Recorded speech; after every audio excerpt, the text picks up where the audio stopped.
Foi sancionada pela presidente Dilma Rousseff a Lei dos Crimes Cibernéticos, que tipifica como crimes infrações relacionadas ao meio eletrônico, como invadir computadores, violar dados de usuários ou derrubar sites. O projeto, que deu origem à lei, foi elaborado na época em que fotos íntimas da atriz Carolina Dickmann foram copiadas de seu computador e espalhadas pela rede mundial de computadores. O texto era reivindicado já pelo sistema financeiro, dada a quantidade de golpes aplicados pela internet. É sobre essa lei lá de 2012, também vamos falar sobre o comportamento das pessoas na internet e o Marco Civil. Por isso, a gente trouxe alguns especialistas para falar conosco. Está aqui o professor de Direito, André Weiermiller, também o professor de Comunicação, Tiago Mendes, ambos professores aqui da Universidade Fevale, que vão debater um pouquinho sobre esse assunto aqui com a gente. Primeiramente, prazer em recebê-los aqui na TV. Obrigado. Muito obrigado. Bom, para começar, a gente comentava até antes de iniciar o programa, muita gente tem muitas dúvidas ainda sobre o que é um cybercrime, o que é um crime de internet e todo esse meio. Apesar de a gente estar diariamente usando a internet, há muitas dúvidas sobre esse assunto. Por isso a gente foi às ruas e também vamos trazer dúvidas da população aqui de Novo Hamburgo. A gente começa esclarecendo uma dúvida. Vamos ver. A minha maior dúvida é sobre a legislação da internet. O que ela nos ajuda, o que pode ser feito quando algum vídeo é vazado, por exemplo, na internet, sem a sua permissão. Tá, vamos por partes, né? O que é a lei da internet? A gente vai ficar aqui o programa inteiro falando isso, né, professor? Com certeza. Acho que essa pergunta eu posso responder. Ela é uma pergunta muito boa, porque ela talvez mostra um pouco a importância que deveria ter para as pessoas essa questão dos limites da internet.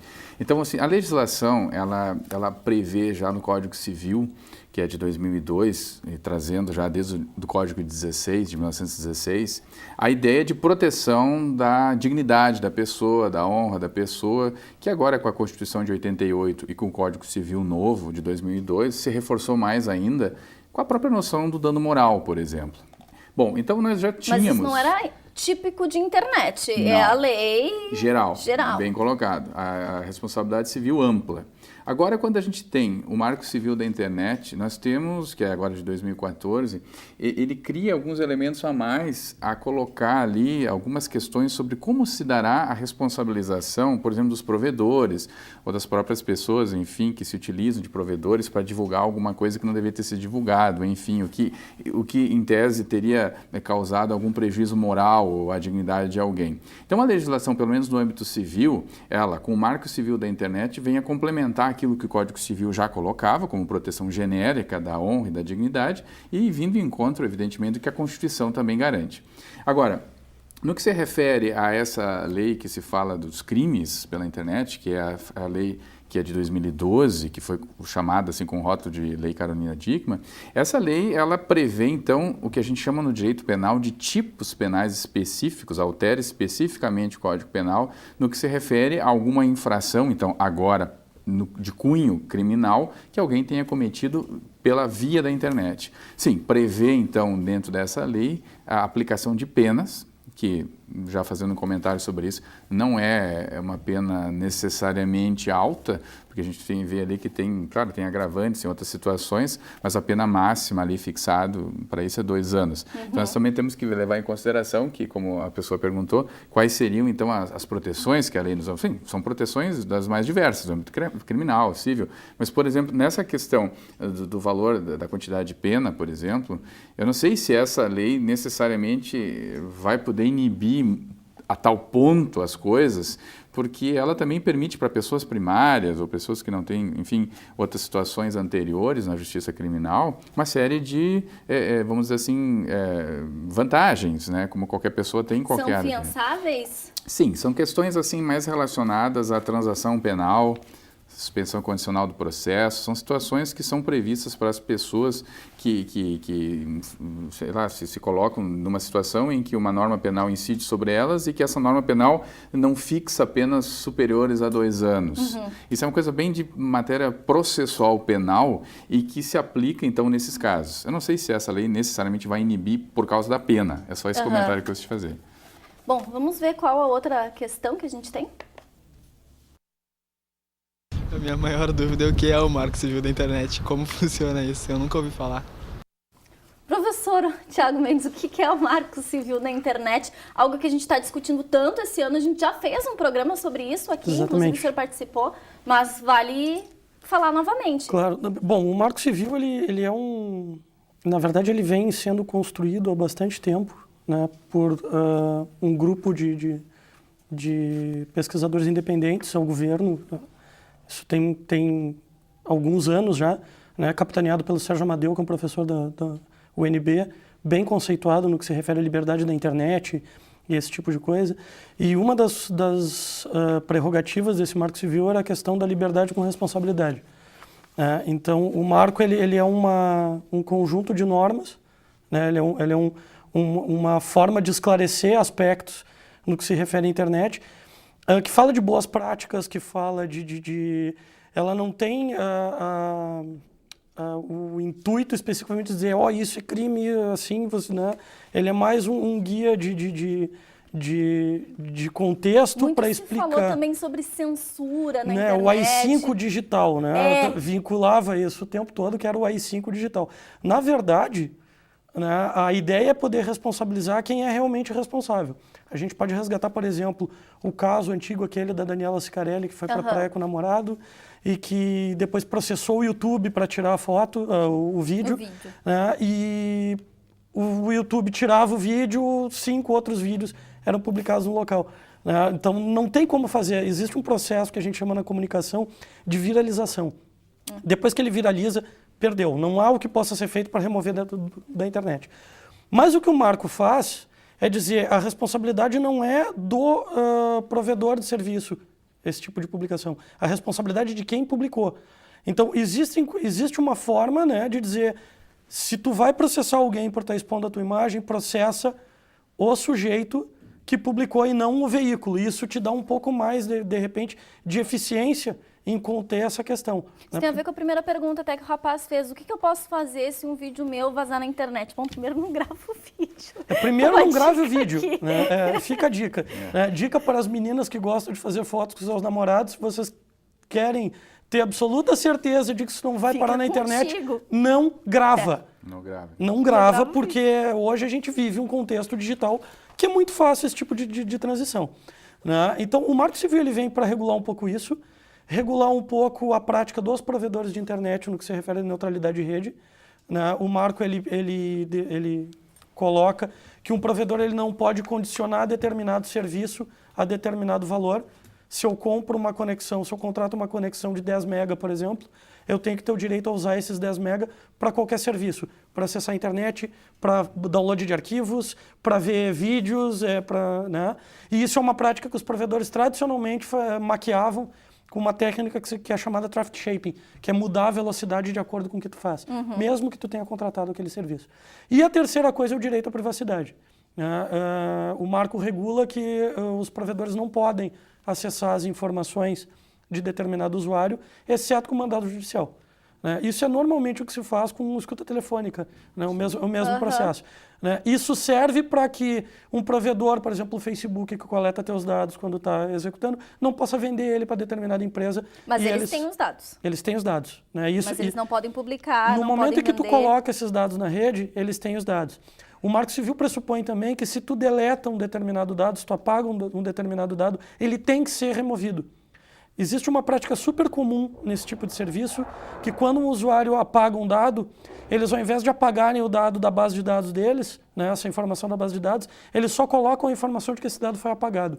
E ele fica de posse do serviço. E isso vai contra a política de privacidade, né, e esse tipo de questão. Mais alguma coisa em relação ao Marco Civil? Acho que é muito bem colocado pelo colega essa questão do Marco Civil. Ele é, sim, uma norma, uma lei que é de 2014, de abril de 2014, agora que permite que a gente tenha uma certeza um pouco maior sobre o que vem a ser a internet, quais são os atores da internet, as suas responsabilidades, os conceitos, as práticas. É nesse sentido que o Marco vem e principalmente só para ressaltar essa questão da responsabilidade, os provedores realmente eles têm uma ressalva na lei que diz que os provedores não são responsáveis pelos conteúdos postados por terceiros, mas tem uma ressalva disso também no sentido de que essa responsabilidade dos provedores depois acaba passando para eles caso eles não cumpram a ordem judicial de retirada de algum conteúdo. Então, na verdade, que a gente tem uma breve modificação do caminho que se tinha antes para chegar lá. Mas basicamente é o quê? Ah, sim, isso é um pouco discutível, mesmo que a lei tenha colocado dessa forma, é discutível se dizer se o provedor não é, por exemplo, solidariamente responsável com alguém. Porque tem toda essa questão do prazo que eles poderiam ter cumprido, não cumpriram para retirada, para evitar, inclusive, essa disseminação rápida, ou seja, o tempo é importantíssimo dentro dessa seara da internet. Então, eu vejo assim que esse dispositivo que diz que a responsabilidade não é do provedor, bom, está na lei, mas não quer dizer que a gente não possa discutir essa questão, principalmente quando esse provedor talvez contribui para um dano que alguém sofreu, quando ele demora demais para cumprir essa ordem judicial, enfim, tem então, vários pode fatores. Ser analisado caso a caso. Pode, com certeza. E o Marco Civil da internet, na verdade, ele... Como é que eu posso dizer? É mais ou menos aquilo que o senhor tinha comentado antes, que muita coisa já existia na legislação, mas não com a tipificação da internet. No Marco Civil, isso... Pode-se dizer isso dá ou não? Dá para dizer assim, apertado assim, o direito em geral está sempre correndo atrás do fenômeno social. Os fenômenos acontecem, o direito tenta, de alguma maneira, né, a função legislativa, alcançar esse novo fenômeno. Como a internet é a mesma coisa que veio e foi sendo usada e depois começou a se ver os problemas que ela poderia causar, evidentemente que a lei veio depois. Claro. Então, tanto a lei essa do crime praticado pela internet quanto o Marco Civil são leis que vieram em 2012, 2014, ou seja, muito recente. Então, isso ainda precisa ser levado aos tribunais para ver como é que ela vai ser interpretada também. Então, existe, claro, algumas vantagens em se ter uma lei específica, claro que sim, mas como tu bem colocaste, a situação anterior, a própria proteção jurídica da personalidade, da moral das pessoas, enfim, dentro dessa noção de responsabilidade civil clássica, já existia, evidentemente. Agora, isso é um complemento, é mais específico hoje. Claro. Bom, nós temos mais um questionamento ainda e depois a gente volta aí no bate-papo. Vamos ver qual é a pergunta. Tá, se no caso a minha foto fosse parar na internet, uma foto íntima minha, como é que eu faria para tirar essa foto da internet? Quem eu procuraria? Aí, no caso, então, a pessoa que publicou. Com certeza, não sei se tu quer... Não, eu vou deixar o colega... Não, a questão toda é o seguinte, todas essas situações em que tu está sendo, de alguma maneira, vamos dizer, exposto, seja não só na internet, vou usar a mesma lógica para qualquer outra situação, a ideia sempre é ver se tu tens como fazer imediatamente algum movimento nesse sentido. A ideia principal é, dentro da ideia do Marco Civil, é fazer uma notificação ao provedor, para que ele, então, faça essa retirada, porque tu não vai esperar que a pessoa que colocou algo pejorativo teu na internet vá fazê-lo.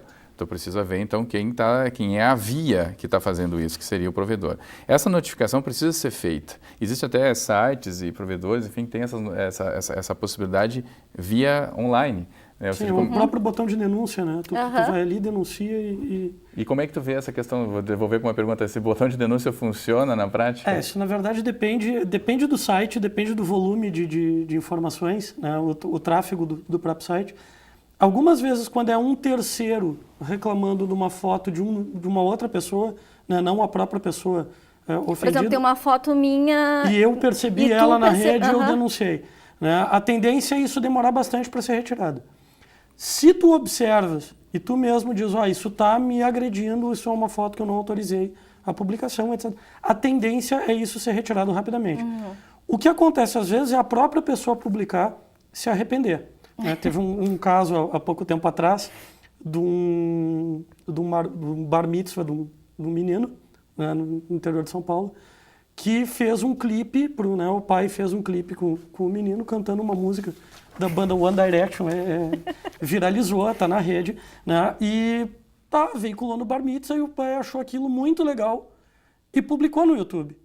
Mas o pai não fazia a menor ideia do que isso ia acontecer, e evidentemente beirava o ridículo, né, e viralizou. Por ter viralizado, aquilo teve milhões de visualizações no YouTube. O pai retirou o vídeo, mas pessoas já haviam copiado, já haviam colocado em canais paralelos. Ele entrou com uma ação há algum tempo atrás, né, e a decisão saiu agora de que ele não tinha o direito ou a indenização, porque ele mesmo publicou o vídeo e o vídeo se tornou viral. Né? Então a decisão que foi dada é essa. A primeira regra é, se não quer que as coisas vá parar na rede, se tu tem o interesse de manter a privacidade daquilo, não faz. Também acho. Tá? É a primeira regra. Não produz material. Aí tá, se vai produzir primeiro, não se coloca em nenhum tipo de dispositivo que possa ter acesso via rede, por exemplo, deixar no computador, grava um CD e guarda numa gaveta. Bota num pendrive e esconde.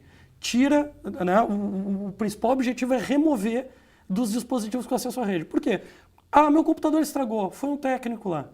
Né, isso aconteceu já milhares de vezes na internet. O técnico vai lá, e depois olha os arquivos, entra na rede, copia, ferrou. Aí não tem o que Inclusive, fazer. parece que foi o caso da Carolina Dickmann. E o da Carolina Dickmann foi exatamente isso. Foi, Ela chamou um técnico, o técnico copiou as imagens e distribuiu. Foi bom tu colocar essa questão da ação judicial, porque o Marco Civil, ele de certa maneira, a gente começou o assunto falando um pouco dessa possibilidade de fazer online essa denúncia, mas eu queria esse gancho justamente para complementar, que o Marco Civil, ele praticamente obriga a pessoa a tomar medida judicial em relação a isso. Ou seja, essa notificação extrajudicial, que a gente poderia fazer de outras formas, tem várias formas de fazer uma notificação, ou através, inclusive, online, ela pode funcionar no primeiro momento. Mas se a gente vai levar isso para uma coisa mais séria, a própria lei exige que se faça uma ação judicial onde se requeira em tutela antecipada a retirada imediata, e ali que entra aquilo que eu estava comentando antes, que a empresa tem que tirar imediatamente isso sob pena de, aí sim, ser corresponsabilizada por aquele conteúdo da mesma forma que será responsabilizado aquele que postou. Porque daí a justiça já mandou tirar, né? Sim. Então tem que ser retirado. Ou seja, seria uma forma assim, alguns até colocam isso, analisam assim a lei, que a lei procura judicializar demais as coisas. E aí o processo também demora, né? Bom, eu diria o seguinte, um processo em geral demora, mas se eu estou falando de uma tutela antecipada, de uma liminar, a prática mostra que não é demorado. Ou seja, se tem uma coisa... não é demorado? A liminar. O tempo de não é demorado é quanto? Não são horas, né? Só se for uma coisa assim extremamente... Meses? Não. Menos. Uma liminar, dependendo da situação, assim se consegue. Isso varia um pouco de fórum para fórum, cidade para cidade, mas daqui a pouco de um dia para o outro se consegue. Tá. É porque isso é determinante para a própria velocidade Exatamente, da por isso internet. que eu te perguntei, por isso que a gente porque falava antes do hoje tempo. dia, nossa, em um Um dia dia é suficiente para ter milhões de acessos. E tem situações até de se pedidos de liminares específicas, que é alguma coisa para aquele dia, até suponho eu que na prática o juiz em qualquer lugar aqui próximo ia analisar assim. Numa situação dessa, é muito possível que fosse analisada essa liminar, inclusive no mesmo dia. É possível. Bom, a gente precisa ir para o intervalo. Daqui a pouco a gente volta falando mais sobre crimes ligados na internet, sobre o Marco Civil e também sobre o comportamento das pessoas na rede, na internet. Já voltamos.